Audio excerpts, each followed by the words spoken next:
Well, welcome to the I Am, and we're launching, and I'm so excited to have you, and I'm excited to be teaching behind this old pulpit that they've brought into our sanctuary for a series that our pastor's doing. And this pulpit's been around a long time. And so I'm just honored to even teach behind it tonight, and I'm honored to have you joining us. If you're taking notes, and I encourage you to, I just want to whet your appetite for this study, for the I Am, because we're going to Jesus. We're going to the feet of Jesus. We're going, of course, into the Word of God. We're going to be looking at the first 11 chapters of the Gospel of John. So if you're taking notes, I want you to write at the top of your note sheet, the outer court. The outer court. So Pam, what does that mean? I'm so glad you asked. I was waiting for someone to ask, and you asked. Exodus 25:8, let me give you what God says here in Exodus 25:8. God's telling Moses, he's telling Moses what to tell to his people because he's delivered them out of Egypt, which is a picture of salvation, just to set the scene for you. And he's delivered them, so they're out there and they've been through some stuff already and seen God move in mighty ways. And so now comes the time God's all about bringing them to worship. And he tells Moses in Exodus 25:8, let the people, not you, Moses, the leader, but let the people, let them make me a sanctuary that I may dwell among them. I love this verse. I love this thought because it reveals the heart of God to us. And as he delivered them and brought them to himself, and he brought them out of Egypt, which is a picture of the world, the first thing that he wanted them to do, was build a sanctuary that he could dwell with them, that he could draw near to them. That's the heart of God here. And we're going to see that in the heart of Jesus, in the life of Jesus. These were God's words to Moses, his faithful servant. You see, the tabernacle of Moses was the first house or the first place of worship that we find in the Bible. So it's important for us to kind of understand what's happening there. It serves as a picture for us, especially when we get over into the New Testament. Because it shows us, it's a picture, because it shows us the way for a sinful life to approach a holy God. For a holy God to be able to invite a sinful man or woman, a sinful person into his presence. That's always been the heart of God from the very beginning, to dwell with you, to be near you, and you to be with him, and him to be with you, and nothing, no separations, no divides, no distance. This has been the pulse of God's heart from the very beginning. So to prepare our hearts for where we're going, I want us to look at this tabernacle, and we're not going to any detail, because not much anyway, because we don't have time. We can't camp here, so to speak. But this tabernacle is important because it was the first place of worship. It was the heart of God. And we're going to see, what do we learn about Jesus and where we're going from it. So in the tabernacle, there was structured two things. And as we leave this picture up just for a minute, I want you to notice that around it is this wall. This wall, and it walls it in, and this was fabric. It was this white fabric draped all around except on this end where the entrance was, and that was different. And when you go inside the entrance, which we're about to get to, you're immediately in that outer court. And then on further, you actually get to the what we would call the place of worship, the temple itself, the tabernacle itself. A tabernacle is a temple, but it's just portable. Okay, it's a portable sanctuary, which is, by the way, what we should be. And so this temple back there is a very special place. But it's that outer court that we're allowed to go into that I want us to look at. It's important for us, because this is where we're going to see a lot of stuff in the study that we're going, in the journey that we're going to take place. So we have the outer court, number one, and we have the inner court. Now in the outer court, there's a bronze altar. And in the picture that we just saw, if you saw it, when you walk in that outer court, there's the lavers there, but we want to look at the altar. There's an altar. And that altar was built up on a platform. And there were stairs that led to it, and that sacrifice was made. And that sacrifice just kept having to be made and having to be made. And if you were a person, if you lived back then, you were a Jew, you had to constantly be bringing your animals, and you had to constantly be offering up at this altar. But they had to go out into the outer court to do so. Hebrews 10:11 tells us this. In the book of Hebrews, if we open up Hebrews, it's going to tell us all about the tabernacle. And we're headed there, but not tonight. Hebrews 10:11 says, every priest stands daily, ministering and offering time after time the same sacrifice, which can never take away sins. In that outer court that I just pointed out, that outer court. So we have the outer court, but there's the inner court. Now we're just gonna kind of talk about the inner court, but in the inner court, in the temple part itself, there were two sections, two partitions. The first was the holy place, and only priests could go in there. Only priests could go in there, and there was the lampstand there, and there was the table with the table of bread, showbread on it, and there was the altar of incense. And incense was always to be burning. The lamp was never to go out. And so this was a special place, and only the priests could go in there, but in there the priests would offer up worship. Incense is a picture of worship and praise and thanksgiving. So this was a special place in there. But then the next place was the Holy of Holies. The Holy of Holies, and it's separated. And in the Holy of Holies, there was the Ark of the Covenant, and it was gold. If you find the description of the Ark of the Covenant, it had these gold cherubims on it on each end, and their wings were covering the Ark of the Covenant. And so only the high priest, which is the head of all the other priests, could go in there, and it was only once a year. And he would, on the Day of Atonement, one day out of the year was the special day where the priest went in, and he had to make atonement for his own sins too, and God's presence would come down right there. That's where man came face to face almost with God, face to face with his presence, so to speak. So that's what that's a picture of for us. And I want us to kind of understand the layout and what it means to us. And this is not detail, so I don't want you to think that that's all there is, because there's a lot of things in studying the tabernacle.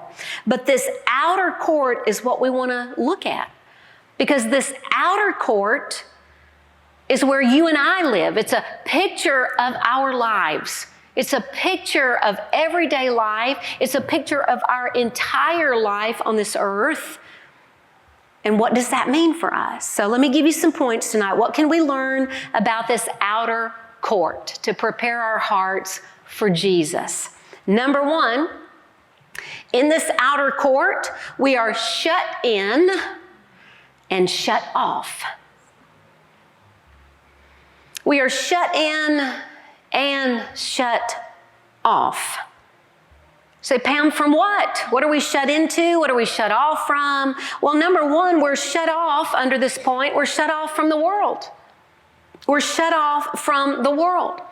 Because in that picture, if you remember, it had these curtains all around it. They had to take that down and pack it up because it was portable. So it wasn't walls, but the walls around it to separate the court, the inner court, from the world, the outer court and the inner court from the world. It's that cloth going around it. But at the end where the entrance was, the gate was, when you walked in it, and only Jews could go in it. Only Jews could go in it because they were the people of God. So it represents Christians going into it. Now, before Jesus came to his earthly ministry, I think maybe 19 or 20 years before Jesus' earthly ministry, Herod came along and he expanded the temple. And the temple in Jerusalem was built after the tabernacle. It was just permanent, a lot fancier, but the same layout. But he took those walls down where the curtains were. There was a wall. And he expanded that wall out to allow the Gentiles to come in, those who were not Jews. So it was an interesting time when Jesus came. The outer court had been expanded. Hear me when I say this, because he prepared it for Jesus coming, because Jesus came not just to save the Jews, he came to save the Gentiles, and they were going to be one with him. So when we look at the old picture, it's a little different than when we get in Jesus' day, which that's the outer court that we're going to be looking at when we get into our Bible study as far as what goes on. And so in this outer court, we're shut off from the world. Exodus 27:1, God describes this gate. He said, the gate of the court, the entrance, there shall be a screen. And he describes the size of it, but he says it's going to be woven in blue, purple, and scarlet thread, fine woven linen made by a weaver. That weaver, I thought there's a study in there about that weaver. Because that gate, that entrance, even when it was just made of cloth, it stood out from the rest of everything else. You knew the way to get in there. God made it clear. He said, this is the way, there's only one way to go in, to approach the temple, and you've got to go through this gate. So God established this gate to be special. So we're in there. When you go in, you're shut off from the world. Sometimes we think we're not shut off from the world, but our lives should be. We might be in this world, we're just not of this world. And that's the picture that God's showing us here in the outer court. Second, we're not only shut off from the world, but we're shut in for God. We're shut in for God. You said, Pam, what does that mean? Your life doesn't belong to you. The minute that you enter into that, through that gate, that one way that God made clear, it's like everything but flashing signs. Enter here. This is the way. This is the way. He said, you're shut off from the world, but you're shut in as belonging to God. You don't enter into that court and live any old way that you want to, just because you were given access into it. You have a responsibility while you're in the outer court, because you entered in the gate that God established. So we're shut in for God. You see, there's no other way to get in except this place right here. And anyone who wanted to interact with God, to make offerings to him, or to be where his glory was, they needed to go through that gate. They needed to enter into that gate, that one way in that God established.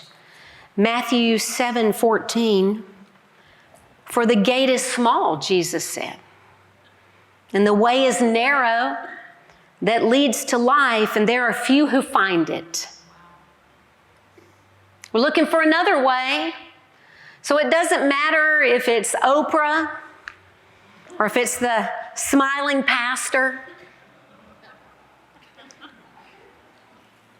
Doesn't matter who says that there are many ways. From the very beginning, where worship was established, there was only one entrance. God's always laid that out for us to get into the outer court. And it's narrow compared to the rest. Because before the real temple, before Herod expanded the temple, because God wanted it that way.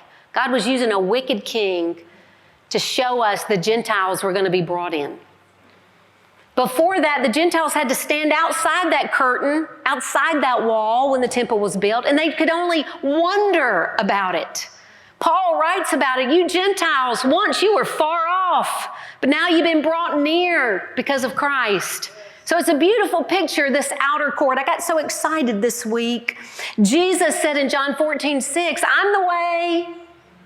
In other words, I'm the gate. That word way, it's an entrance to something. I'm the gate. I'm the truth and the life, but I am the gate. He says, and no one comes to the Father. Well, where was the Father? In the tabernacle. The Father, you had to go through the gate because he was in the Holy of Holies. There wasn't one way to get to the Father. There wasn't many ways.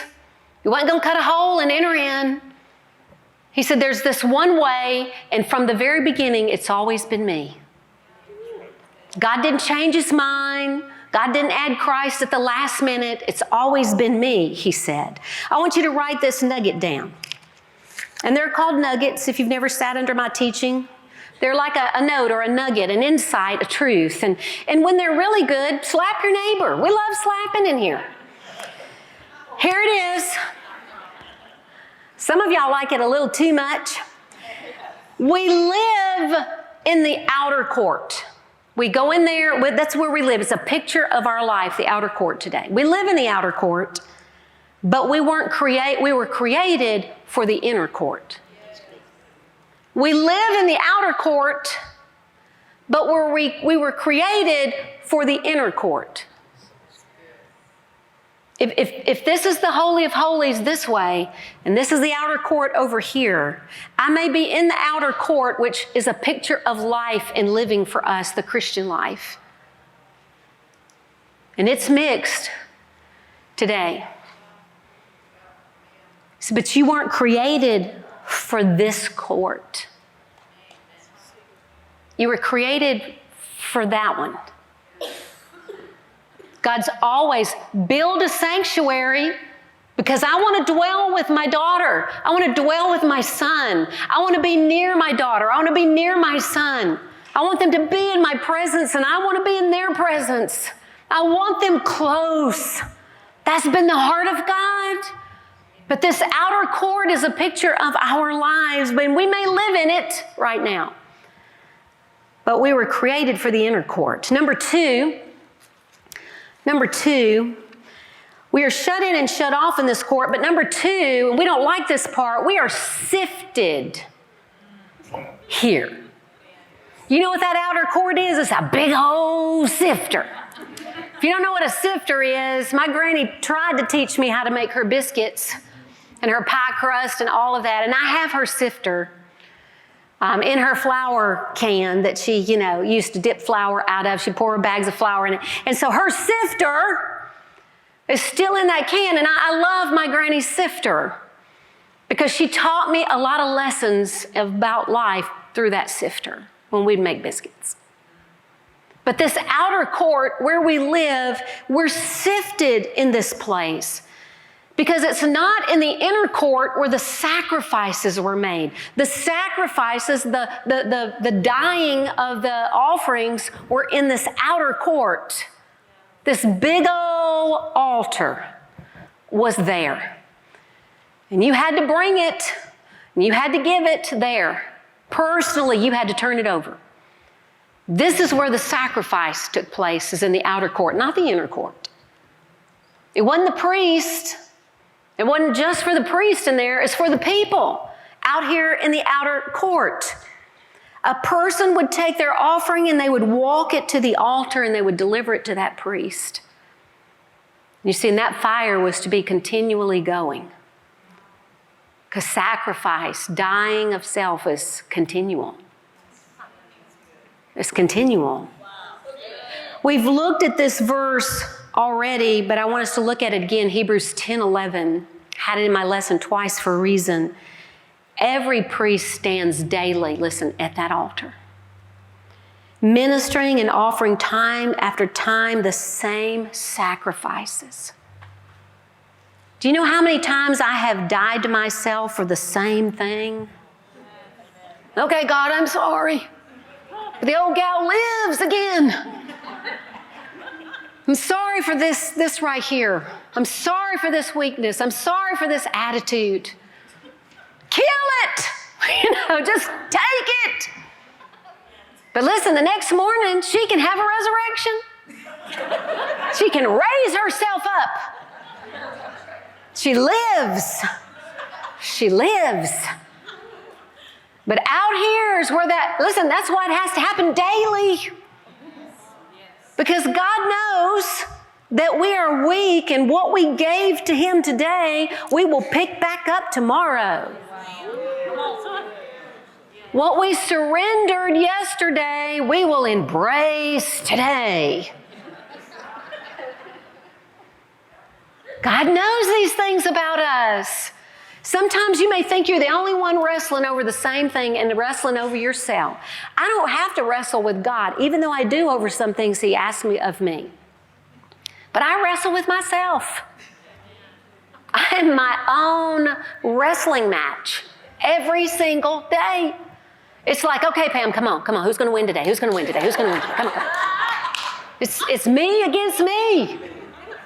Daily. Don't you know those priests? You again? Okay. Good grief. It's a chore. It's a chore. We're sifted in this outer court. Jesus said several times, but one place, Luke 9:23, he says, if anyone wishes to come after me, I want more of Jesus. I want more of him today than I had yesterday. If that's your heart, he said, if that's your wish to come after me, then you first must deny yourself. Take up your cross daily. Do you know what a cross is? Death. Listen, your cross ain't your husband. It ain't your wife. It ain't your children, your boss, your mother-in-law. Bernice. My Bernice. It's you. It's you. It's dying to self every single day. And he says, you got to take that thing up daily and then follow me. The reason why we have a problem following the Lord is because we don't stick with it. We don't want to die. We don't want to keep dying to self. John MacArthur said this. It might be hard to read. Mine's a little blurry, but it says, Christ-likeness is the substance of spiritual dedication. I'm dedicated to the end result. I'm not going to stop, Father. I'm going to keep going hard after Jesus, harder today than I did yesterday. If you see a Christian who's matured, who's wise or, farther along than you, it's because they didn't give up in the outer court. They hung in there. They hung in there in the outer court. Let me give you a nugget right here. The outer court is where we learn to lose a little more of ourselves with each struggle we face. That's the outer court. Because there's a lot of people in the outer court in there. Let me read it again. It's going to stay up there. The outer court is where we learn to lose a little more of ourselves with each struggle we face. The world will tell you, try to find yourself. You're trying to lose yourself. You don't want to find yourself. You know what you are. I want to get away from myself. Amen. Thank you. We come into the outer court, listen, to die to self. Once we enter through that gate, we've now made a decision that I don't belong to the world. Now, the noise of the world out there could still be heard. The influence can still rise.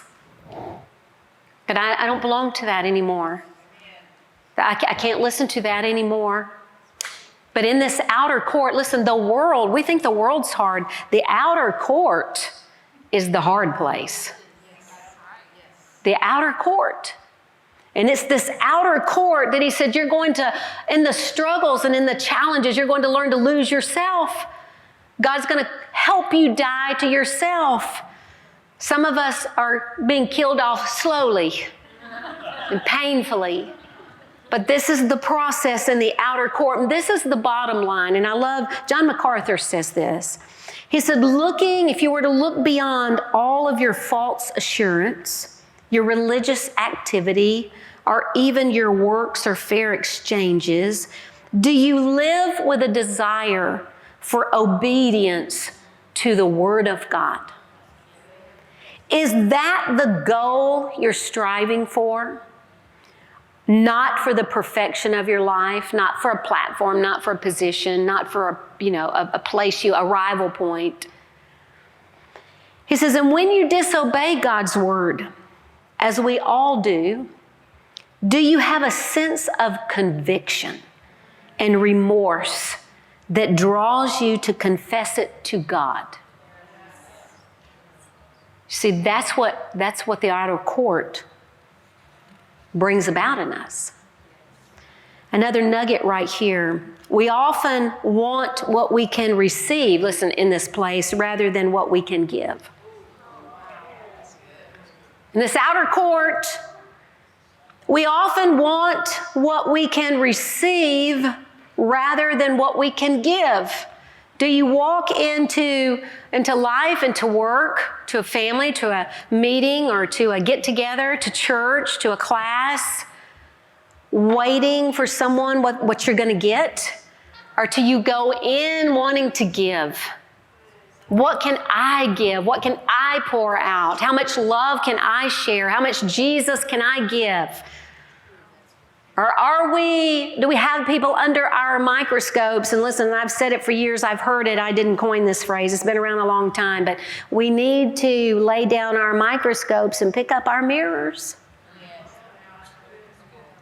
We love to put other people under the microscope, don't we?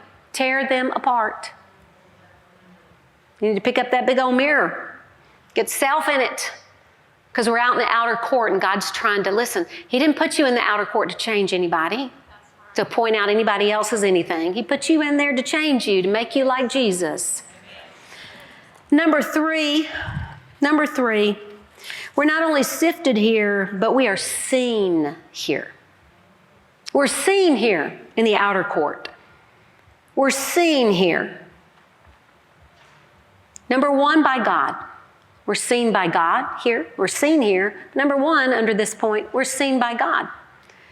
When God goes down to deliver his people, it's time. They've been enslaved for over 400 years. And he goes to Moses, who's been out in the desert for 40 years. He was in the palace for 40 years, the desert for 40 years, and God brought him back to the desert for another 40 years. Poor Moses. So he goes to Moses in the desert, and we all know, most of us have heard of the burning bush encounter, and God comes to him and he speaks to him. And in Exodus 3, 7, 13, and 14, he says this, and the Lord said, I want you to hear the heart of God. I have seen the oppression of my people who are in Egypt, and I have heard their outcry because of their taskmasters, for I am aware of their sufferings. And then Moses said to God, behold, I'm going to the sons of Israel, and I'm going to say to them, the God of your fathers has sent me to you. Now they may say to me, what is his name? What shall I say to them? And God said to Moses, I am who I am. And he said, this is what you shall say to the sons of Israel. I am has sent me to you. In this outer court, we are seen by I am. And we will get assignments in that outer court where we will know, in times where we will go to people and say, I am has sent me to you. To tell you he loves you, to tell you he's heard your cry, he has seen your suffering. And he loves you and he wants to deliver you. See, we're seen by God in this outer court, and praise God that we are. Praise God that we are, because sometimes, in this outer court can be cruel. People can be cruel. Listen, even in the Christian faith or the professed Christian faith, they can be cruel. In this outer court, we can suffer rejection, abuse, loss, regret. I don't know anyone that doesn't have regret. Oh God, if I could just go back to that one place in time and just change that moment. Most of us have a moment. Maybe you have more than one moment, but I know a moment I would go back and change because I regret it so greatly. We have regrets in this outer court. We are misunderstood in this outer court. We are wounded in this outer court. We are rejected in this outer court. There's confusion in this outer court. There's chaos in this outer court. But from the heavens heralds this same truth. I see you. I see you there. I see and hear your outcry.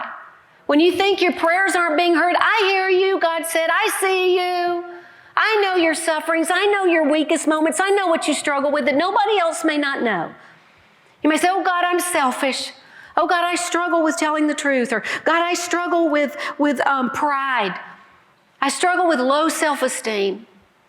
I struggle with anger.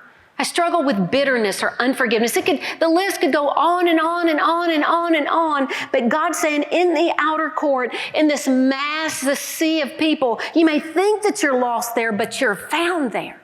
I see you there in the outer court.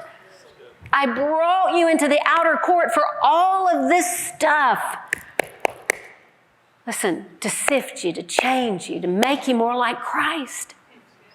To show you how desperately you need to get to the inner court.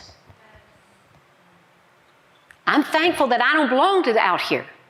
I wasn't created for here. I was created for there.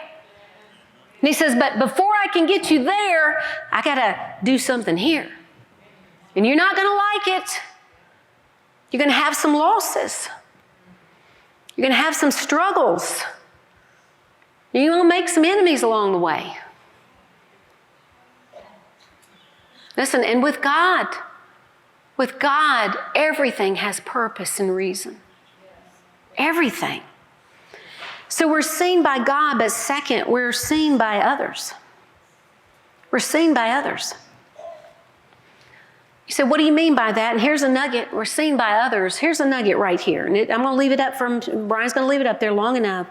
But your life is under scrutiny every day. Every day. The way you live your life is a schoolroom in which others learn of the realness of God. Your life is under scrutiny every day. And the way you live your life is a schoolroom in which others learn of the realness of God. So you're not only seen by God, but you're seen by others. They're watching the way that you handle things. They're watching the way that you respond. They're watching the way that you behave.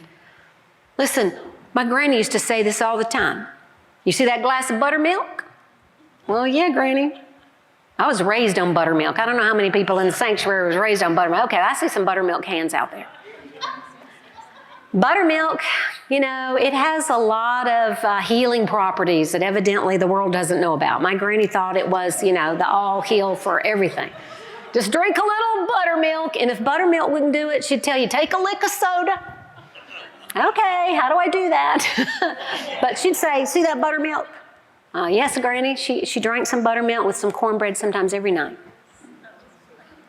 She said, if you push that glass, what's going to come out? Buttermilk. Well, of course, buttermilk, Granny. When we're bumped in the outer court, when our life is shook, when we're shaken, when we're pushed, when we're prodded, what's in there comes out. And when it comes out, people see it. Oh, that's what was in there. Have you ever seen somebody just sweet as they can be, but make them angry? I didn't know that was in there. I've had some little old ladies that I wanted to run from that I thought was just precious. So I bumped them. Oh. See, we're bumped in the outer court. We can lose all our Christianity. There's been many times when I've wanted to tell the Lord, Jesus, you wait right here. I'll be right back. I got to go over here. Or I got to go out that gate for a minute and handle business, and I'll be back. Y'all know you've done it. You know you've done it. Morgan Freeman, and I love this quote. I sent this out, but I love it. Listen, I read it almost daily. He says, self-control is strength. Calmness is mastery. You have to get to a point where your mood doesn't shift based on the insignificant actions of someone else. Don't allow others to control the direction of your life. Don't allow your emotions to overpower your intelligence. Don't you love that? You need to take a picture of that screen. I'm going to blow that up and frame it on my wall. I have allowed my emotions to overpower the little bit of intelligence I do have. It doesn't take much. Men, you may not have that problem, but women have that problem. But out here, this is what we have to learn to master. To master calmness. To know that our strength, self-control, to choose it. To not let the actions of others change your mood, your thought. That's what we learn in the outer court, because iron is sharpening iron out here. There are the weak, there are the strong, there are those in the middle, all out here in the outer court.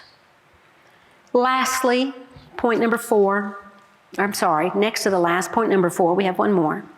In this outer court, we encounter Jesus. We encounter Jesus. Because when Jesus came to the earth, hear me when I say this, he wasn't born in the Holy of Holies. Although he was God in the flesh. We're going to learn this together, by the way. You're going to learn some good doctrine. He wasn't born in the inner court. He was born out here with us. He was born in the outer court. And it was in this outer court that the first 11 chapters of John, we're going to see Jesus ministering in the outer court. We're going to learn him there in our outer court. Who is he to us? Who is he to you? Who is he to my children? Who is he to my family? To my friends? To my enemies? Who is he? In that outer court, we encounter Jesus, and we're going to encounter him because his ministry is in the outer court. It's not in the Holy of Holies, not what we're looking at. His earthly ministry was in the outer court where the people were, where the Gentiles were, where the Jews were. We encounter Jesus, Luke 4:16 through 21. Luke 4:16 through 21, there was a day that Jesus goes into one of the synagogues that were around other churches, little small worship places about. And it says in verse 16 of Luke 4, he came to Nazareth. Now this is where he was born. And we were in this place not too long ago. This is where they were going to stone Jesus. And he goes back to his hometown, where he had been brought up, as was his custom. He entered the synagogue on the Sabbath, and he stood up to read. And the scroll of Isaiah the prophet was handed to him. He unrolled the scroll, and he found the place where it was written, "The Spirit of the Lord is upon me, because he anointed me to bring the good news to the poor. He sent me to proclaim release to the captives, recovery of the sight to the blind, to set free those who are oppressed, to proclaim the favorable year of the Lord." And he rolled up the scroll, gave it back to the attendant, sat down, and all the eyes of the people were on him intently. Like, what else is he going to say? And then they said, now he began to say to them, "Today, this scripture has been fulfilled in your hearing. I've opened your blinded eyes. I've brought good news to the poor. I have come to proclaim release to the captives, sight to the blind, to set free those who are oppressed, to proclaim the favorable of the year." But where did he do that? He did it in the outer court. He did it in the outer court. Jesus is seen here. The outer court, your nugget right here, the outer court is the place where Jesus is revealed. It's where he is revealed. It is where he is known, in other words. The outer court is the place where Jesus is revealed. I don't have to go into the inner court to know him. He's revealed out here in everyday living, in my struggles, in my trials, in my challenges, in my losses. He's revealed out here.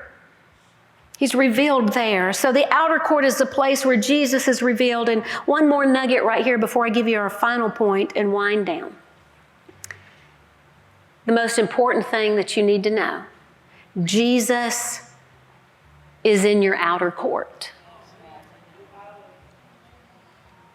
He's in your outer court. That's why he started there. He came lowly. He was born among the lowly in the lowliest place. But he's in your outer court. You're never in your outer court alone. It doesn't matter what happens in that outer court. It doesn't matter the trials, the tribulations. It doesn't matter the views or opinions. It doesn't matter the heartbreak. Jesus is in your outer court, and he sees you. He sees you.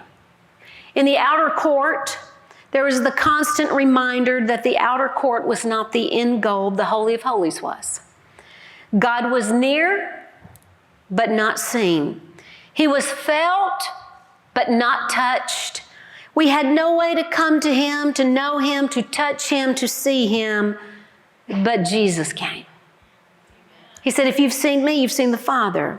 He walked into the outer court in order to bring us to the inner court, to God himself. He's our escort. We can grow weary. We can be wounded, misunderstood, judged, rejected, betrayed, slandered, forgotten, abused. We can want to give up the fight because of the sorrows and struggles found out here in the outer court. The world calls to us there. It speaks to our flesh and it lulls us to come outside the outer court and live the way you want to. There's always that challenge. Give up in the outer court, not to make it to the inner court where God is, because the world is always out there. It's easy to go back. Anybody can go back. Anybody can quit. A.W. Tozer said this, the more fascinated we become with the toys of this world, the more we forget that there's another world to come. We can't be fascinated by the toys of the world in the outer court, because we'll forget that that's where we're headed. And it's a struggle to get there. Through many trials and tribulations, we must enter heaven, the kingdom of heaven, where God is. It's a picture for us. The process is this. We have to learn to die to self in the outer court. From that dying to self, the sacrifice of us.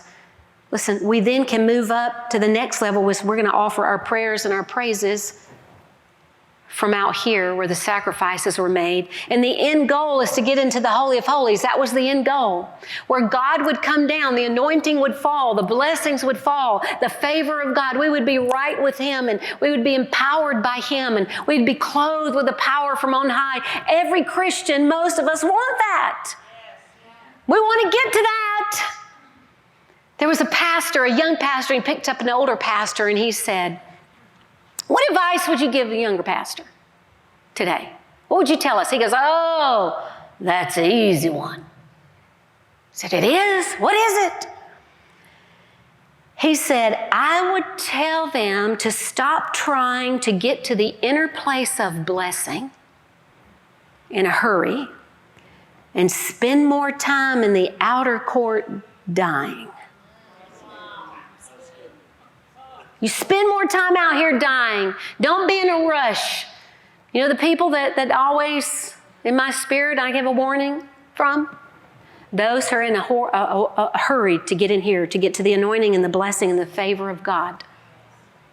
They want to skip over all this other stuff. We want the anointing, but we don't want the cross. We want the power, but we don't want the death. You spend time out here dying.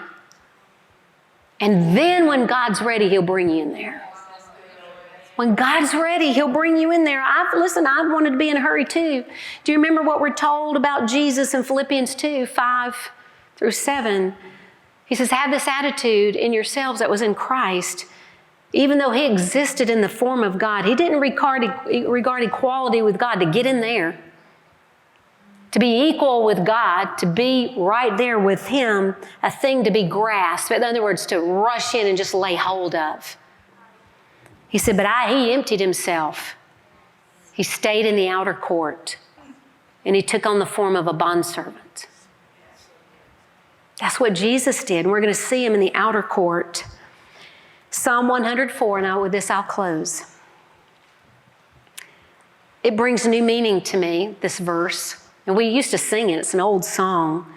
Enter his gates with thanksgiving.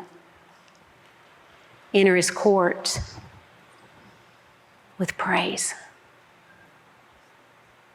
How many of you are praising him in your outer court? How many of you entered the day with a grateful heart? The things that you're thankful for. But in that court, we're not only going to be grateful, we're going to give him praise. I enter his courts with praise. So the next 9 weeks together, we're going to stay in the outer court with Jesus. We're going to learn of him. We're going to learn about ourselves, our true selves. We're going to learn how to praise him in our outer court of living, how to know and to see him there in the midst of life, how to come to know him as I am. But more than anything, as Jesus, I knew where I come from, but I know where I'm going. And that's the goal. To be face to face with my God for all eternity. Because that was his heart from the very beginning. Build a sanctuary that I may dwell with him. Paul writes that we are the temple. We're the sanctuary of God today. Build the sanctuary. Build a temple that he can dwell with. That you can have companionship with him. Dying in our inner court. How many of you are so excited to learn how to die in your inner court? Amen? That's where we're going. Don't you stop short of the finish line.